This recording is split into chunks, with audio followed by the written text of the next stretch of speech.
Welcome to easy English கற்றுக்கலாம். நாம் இப்போ பார்க்க போகிறது ரெகுலராக பேசக்கூடிய சிம்பிளான பேசிக்கான sentences.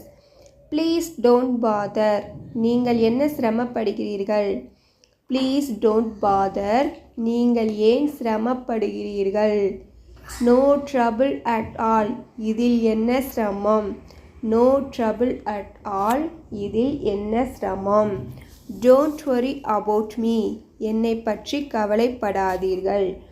Don't worry about me. என்னை பற்றி கவலைப்படாதீர்கள். How can I help you. உங்களுக்கு என்ன சேவை செய்யட்டும்? How can I help you. உங்களுக்கு என்ன சேவை செய்யட்டும்? Why did you trouble yourself. நீங்கள் ஏன் சிரமப்படுகிறீர்கள்? Why did you trouble yourself. நீங்கள் ஏன் சிரமப்படுகிறீர்கள்? இந்த சென்டென்சஸ்லாம் உங்களுக்கு யூஸ் பண்ணிருந்துச்சு அப்படின்னா சேனலை சப்ஸ்கிரைப் பண்ணி ஃபாலோ பண்ணுங்கள். தேங்க்யூ ஃபார் வாட்சிங்.